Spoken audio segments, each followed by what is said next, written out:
Baik teman-teman, kita bertemu lagi ya di pertemuan ke-9 di mata kuliah Sistem Pemerintahan Daerah. Mungkin sebelumnya tadi saya sudah sempat Zoom dengan Mbak Wulan dan juga Mas Zulkifli ya terkait mata kuliah ini ke depannya.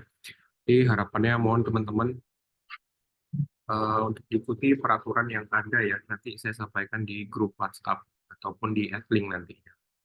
Oke, kita di pertemuan ke-9 ya. Sebelumnya kita sudah melaksanakan ujian tengah semester ya teman-teman ya.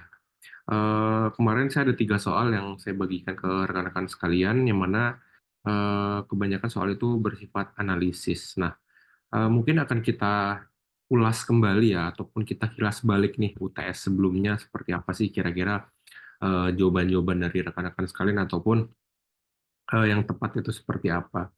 Nah, soal pertama ini kita membahas terkait desentralisasi ya, karena kan mata kuliah kita tuh sistem pemerintahan daerah, otomatis kita akan membicarakan hal-hal yang menyangkut dengan otonomi daerah ataupun desentralisasi. Nah, di sini ada soal kenapa sih desentralisasi itu sebagai fondasi utama dalam penyelenggaraan pemerintahan daerah, dan tentunya berikanlah analisis terkait konsekuensinya jika kalau desentralisasi itu maaf saya ulangi, kalau sentralisasi itu diterapkan secara penuh ya. Ini kebalikannya dari desentralisasi ya. Ya otomatis eh, desentralisasi itu kan dianggapnya sebagai fondasi utama ya dalam penyelenggaraan pemerintahan daerah. Tentunya karena itu fondasi utama itu berkaitan dengan mewujudkan demokrasi. Yang mana desentralisasi ini kan sebagai sebuah strategi ya untuk membuat demokrasi ini bekerja dalam sebuah negara, khususnya di Indonesia, yang mana dengan melibatkan seluruh lapisan masyarakat hingga ke tingkat yang paling bawah. Dan juga di sini ada pengakuan terhadap kebutuhan lokal. Ini maksudnya lebih kepada pemerintahan daerah itu kan dianggap lebih tahu dan lebih mampu ya untuk paham ataupun untuk mengetahui kebutuhannya daerahnya sendiri. Dibandingkan apa? Dibandingkan dengan pemerintahan pusat. Dan juga di sini adanya distribusi kekuasaan yang adil. Kekuasaan itu tidak hanya ada di pusat, tetapi memang dibagi ke berbagai daerah-daerah, sehingga desentralisasi itu harapannya untuk mencerminkan sebuah nilai kebebasan, nilai kesamaan, dan juga kesejahteraan. Dan tentunya kalau kita bahas terkait desentralisasi, tak lupa juga kita mengkaitkannya dengan pelayanan publik, efektivitas dan juga efisiensi layanan publik. Ya, harapannya otonomi ini kan diberikan untuk ini ya teman-teman ya, untuk meningkatkan daya guna dan juga hasil guna penyelenggaraan pemerintahan di daerahnya masing-masing. Dan tentunya ini ada landasan konstitusionalnya. Mungkin teman-teman juga sudah cukup paham ya sebelum-sebelumnya, yang mana dalam Undang-Undang Nomor 23 Tahun 2014 itu kan mengatur tuh terkait pemerintahan daerah dan juga mengatur pembagian kekuasaan secara vertikal ataupun secara desentralisasi sebagai apa? Sebagai ciri-ciri NKRI, ciri-ciri Negara Kesatuan Republik Indonesia. Nah, itu dari sisi fondasi utamanya. Kemudian, gimana sih konsekuensinya kalau kita tuh menerapkan sentralisasi secara penuh?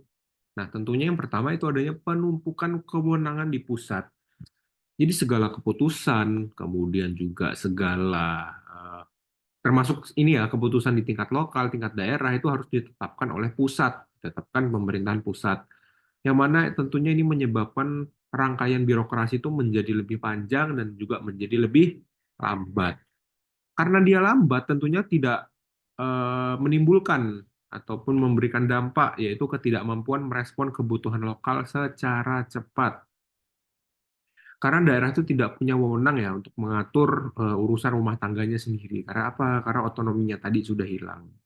Dan tentunya di sini ada ketimpangan pembangunan.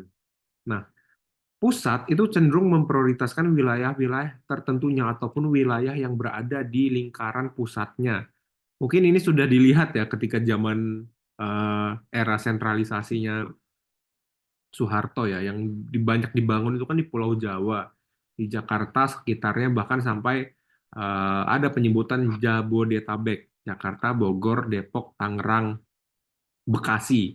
Nah, itu kan lingkaran dari Jakartanya. Nah, pembangunannya jadi terpusat di situ karena dia juga sebagai ibu kota dan pusat pemerintahannya. Jadi otomatis memang ada ketimpangan pembangunan yang terjadi. Berbeda dengan pulau-pulau di luar Jawa lainnya yang memang pembangunannya kadang masifnya juga baru era pemerintahan SBY maupun era pemerintahannya Joko Widodo dan lain sebagainya. Ini hanya jawaban, bukan jawaban secara konkret dan secara tepat ya. Ini kan kita kan membahas terkait analisis. Jadi rekan-rekan mahasiswa dibebaskan analisis yang seperti apa asalkan masih menyangkut dari pokok ataupun dari topik-topik yang diberikan.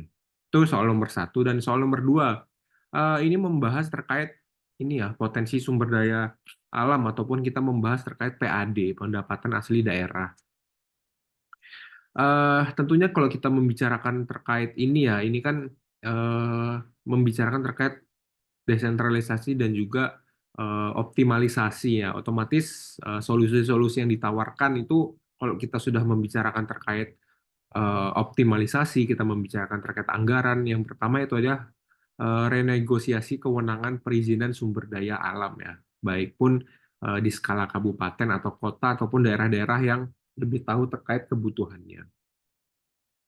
Dan tentunya kalau kita membicarakan PAD, pendapatan hasil daerah, yang PAD yang rendah, mungkin itu bisa dianalisis lebih lanjut dan juga kita bisa lebih melihat optimalisasi PAD itu dari sektor-sektor yang lain. Misalkan dari sektor pariwisatanya agak lesu, kita alihkan ke sektor bisnis ataupun sektor ekonomi seperti itu. Nah, tetapi memang jawaban-jawaban yang ada ini kan ini analisis ya teman-teman ya, dibebaskan teman-teman tuh kira-kira dari hasil pemikiran kalian, dari hasil materi yang sudah kalian dapatkan itu kira-kira apa sih solusi yang kalian tawarkan untuk apa namanya studi kasus yang terjadi seperti itu. Nah, selanjutnya soal nomor tiga kita membicarakan terkait reformasi. Kita membicarakan terkait reformasi birokrasi yang mana dari reformasi birokrasi ini eh, kita juga menyinggung terkait hal-hal penataan organisasi. Jadi kita kalian harus menganalisis rekomendasi dari penataan organisasi itu yang seperti apa ya. Otomatis kalau kita bicara terkait rekomendasi ya, rekomendasi penataan organisasi, tentunya di sini kita bisa mengkaitkan dengan konsolidasi OPD dan juga kita harus menghentikan ya karena kita udah di studi kasusnya ini apa banyak OPD-nya, otomatis kita harus menghentikan pembentukan dinas-dinas baru, dan dinas-dinas baru yang dibentuk tuh harus memiliki analisis kebutuhannya, tidak serta-merta tiba-tiba dibentuk untuk memenuhi jumlah pegawai yang masuk ataupun rekrutmen yang masuk. Dan juga harus menegakkan prinsip efisiensi, efektivitas, dan tentunya harus ada rasionalitas dalam penata lembagaan di daerah. Nah, otomatis hal ini juga menjawab ya berbagai tantangan-tantangan yang terjadi khususnya di daerah ataupun di Indonesia. Nah, masih sama teman-teman, ini untuk jawabannya juga analisis teman-teman seperti apa ya. Tidak serta-merta harus yang seperti ini, tidak. Namanya analisis, namanya pemikiran itu kan punya apa ya, punya sense ataupun punya pola pikirnya sendiri. Nah, nanti bisa dicek ya teman-teman untuk bagaimana hasil dan juga nilainya seperti itu. Oke, itu kilas balik dari sisi UTS yang sebelumnya kita laksanakan. Dan sekarang kita materi terkait pembagian kekuasaan ke daerah. Nah, pembagian kekuasaan di daerah ini,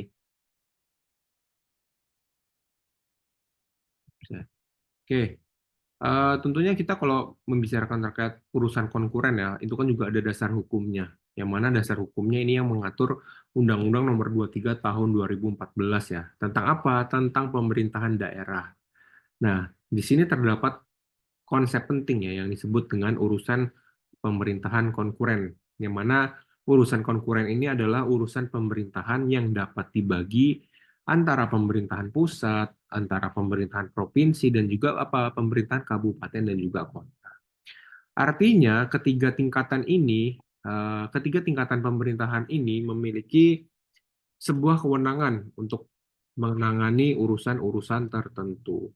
Namun dengan pembagiannya itu tetap bisa diatur ya sesuai dengan tingkatan-tingkatannya.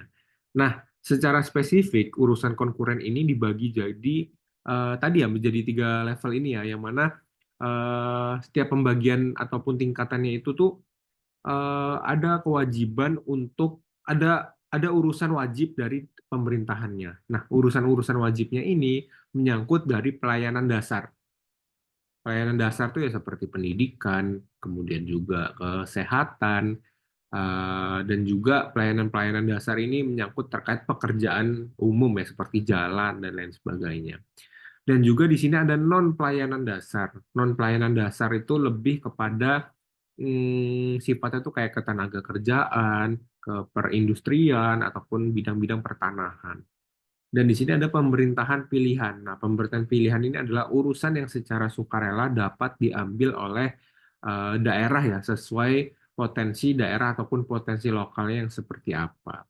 Dan di sini juga ada pemerintahan umum. Pemerintahan umum ini yang berkaitan dengan tugas-tugas pemerintahan. Seperti apa? Seperti perencanaan, seperti pembinaan, dan juga seperti pengawasan.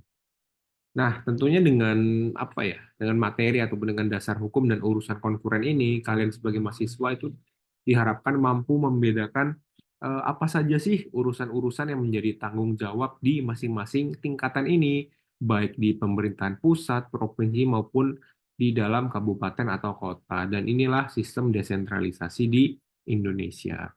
Nah, kalau kita bicara terkait desentralisasi, kita juga membicarakan terkait otonomi, yang mana desentralisasi ini pada hakikatnya memang sebagai upaya ya, sebagai cara ataupun sebagai strategi yang secara fundamental itu membuat demokrasi benar-benar bekerja dalam sebuah negara. Nah, strategi membuat demokrasi bekerja dalam sebuah negara. Nah, di Indonesia desentralisasi itu tidak hanya sekedar pelimpahan wewenang, tetapi juga wewenang dari pusat ke daerah, tetapi juga ini sebagai sebuah instrumen untuk mendekatkan pelayanan publik dan juga mengambil keputusan kepada masyarakat.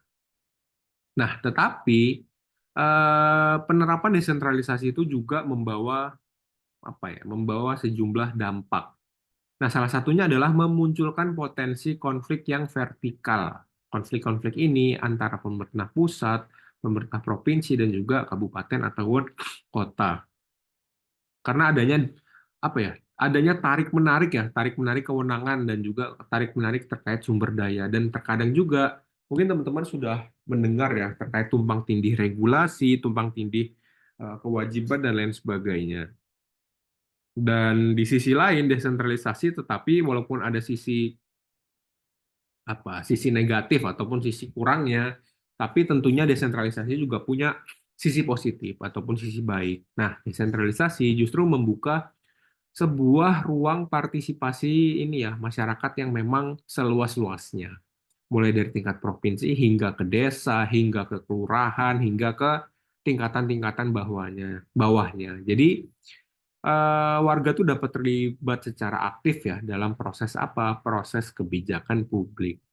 Dan otonomi daerah ini kan sebagai bentuk ya, sebagai bentuk pengakuan bahwa pemerintah daerah tuh memang dianggap lebih tahu, pemerintah daerah tuh dianggap lebih memahami, paham kebutuhan, paham potensi, dan juga lebih paham permasalahan di wilayahnya sendiri dibandingkan apa? Dibandingkan oleh pemerintahan di pusat. Dan oleh karena itu otonomi itu diberikan ke daerah-daerah ya, agar daerahnya tuh ya pastinya biar bisa ngatur rumah tangganya sendiri, bisa mengatur potensi lokalnya sendiri. Tentunya ini berdasarkan prinsip kebebasan, kesamaan, dan juga kesejahteraan. Nah, tentunya dari slide ini ya, rekan-rekan mahasiswa juga diharapkannya juga mampu melihat bahwa desentralisasi dan otonomi ini sebenarnya bukan hanya sekedar bagi-bagi ataupun pembagian kekuasaan, tetapi juga kita bisa melihat bahwa hal ini tuh strategi loh, strategi untuk membangun demokrasi yang lebih partisipatif ya, sekaligus untuk menghadapi tantangan kondisi secara vertikal ya di dalamnya ya, antara pusat, provinsi, dan juga kabupaten dan kota. Nah, mungkin tadi teman-teman melihat gambar yang di bawah sini ya. Nah, Mungkin kalau dilihat ya, kalau kita melihat sentralisasi di sini kan semuanya ada di titik pusat, baru bercabang, bercabang kanan, kiri ke sana. Nah, tapi kalau desentralisasi, semuanya bisa bercabang kemana-mana dan juga tentunya ini segala urusan juga bisa diatur oleh masing-masing daerahnya sendiri. Nah, pembagian kekuasaan dalam suatu negara itu apa ya? Tidaklah bersifat secara statis, tetapi juga ini berkembang sesuai dinamika, sesuai dengan kebutuhan zaman yang saat ini. Dan di sini pembagian kekuasaan itu ada dalam perspektif federalisme lama. Pembagian kekuasaan itu dilakukan dengan apa ya? Dengan pemisahan fungsi secara eksklusif ya antara tingkat pemerintahan satu dengan yang lainnya. Nah, tetapi pemisahan ini lebih bersifatnya secara kaku ataupun secara statis. Kenapa? Karena setiap jenjang pemerintahan itu hanya menjalankan fungsinya sendiri tanpa banyak kolaborasi, tanpa banyak kerjasama. Nah, sebaliknya di di federalisme baru di sini tuh lebih menawarkan pendekatan yang lebih dinamis, di mana fungsi-fungsi pemerintahan itu dapat dibagi bersama ataupun dikerjakan secara bersama-sama. Jadi lebih ada kolaborasinya. Nah, karena ini ada kolaborasinya, tentunya ini juga bisa dikatakan bahwa menjawab tuntutan ataupun kebutuhan masyarakat saat itu. Dan dengan kata lain, federalisme baru ini memungkinkan adanya sebuah fleksibilitas dalam mengatur siapa yang melakukan apa, kapan, bagaimana, dan di mana, bergantung dengan kondisi yang sedang berkembang. Nah, tentunya tujuan pembagian kekuasaan ini ya, khususnya dalam negara demokrasi modern, pastinya di sini ada untuk kebebasan, persamaan, dan juga kesejahteraan. Yang mana tujuannya ini kalau kita bicara terkait kebebasan, otomatis itu kan lebih kepada hal-hal yang walaupun bebas tapi kan dilindungi dan juga kita membicarakan equality ataupun setara kesetaraan ya ataupun ini persamaan ataupun kesetaraan ya yang mana partisipasi warga dalam proses kebijakan itu dilakukan secara setara dan juga kita membicarakan welfare di sini kesejahteraan terkait apa terkait kebutuhan-kebutuhan ataupun yang menekankan bahwa pembagian kekuasaan ini tuh harus mampu menjamin tindakan pemerintah itu bisa berjalan secara efisien dan juga efektif ya dalam apa dalam memenuhi kebutuhan masyarakatnya. Nah, di sini ada tipologi pembagian kekuasaan ya. Di sini tipologi kekuasaan itu ini lebih kepada ilustrasi adanya hubungan antara kebebasan, antara kesamaan, kesejahteraan dan bentuk pembagian kekuasaan. Nah, sebenarnya tipologi ini tadi ya menggambarkan sebuah nih yang ada tiga ini kesamaan, kemudian juga kesetaraan dan juga kesejahteraan. Jadi tipologi itu menggambarkan hubungan erat antara ketiganya tadi ya. Dengan bentuk apa? Dengan bentuk pembagian kekuasaan yang mungkin sudah ataupun akan diterapkan. Nah, jadi setiap bentuk pembagian kekuasaan itu apakah bersifat sentralisasi ataupun terdesentralisasi atau bahkan kombinasi antara keduanya dan tentunya ini kan memberikan sebuah penekanan yang berbeda ya di setiap tiga nilai tersebut. Nah, selanjutnya ini ada pembagian berdasarkan proses ya, pembagian berdasarkan prosesnya. Mungkin juga ini sebagai basic dan dasar juga pasti teman-teman juga sudah tahu bahwa di Indonesia sendiri itu kan dibagi provinsi dan provinsinya juga dibagi lagi menjadi kabupaten ataupun kota. Dan yang mana masing-masing pemerintahan daerah itu juga ada aturan ataupun ada regulasi yang mengatur ya, baik di tingkat pusat maupun di regulasi secara kedaerahannya. Dan pastinya karena ini kita bicara terkait kedaerahan, nah di sini asas desentralisasi dipakai untuk menyerahkan wewenang tersebut ke daerah-daerah otonomnya. Dan tentunya walaupun ini dibebaskan untuk mengatur ya di daerahnya sendiri, nah Tapi untuk urusan pusat, urusannya secara mutlak itu tidak bisa dipegang oleh pemerintahan di daerah. Seperti apa? Politik luar negeri, keamanan negara, kemudian juga hal-hal yang berbau terkait keuangan, kebijakan moneter, dan juga kebijakan fiskal itu tetap berada di kewenangan pemerintahan di pusat.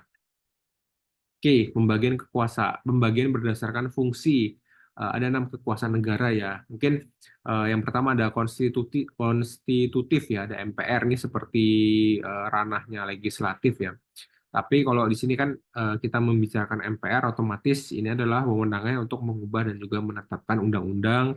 Dan juga di sini ada presiden untuk menjalankannya, ada legislatif untuk membentuk undang-undangnya, ada juga yudikatif ya, ada MA, MK yang berbau terkait keadilan dan juga peradilan, dan juga di sini adanya inspektif ya, ini membicarakan terkait audit ataupun pemeriksa keuangan, dan juga ada dari sisi moneter, ada Bank Indonesia terkait kebijakan moneter dan juga stabilisasi rupiah.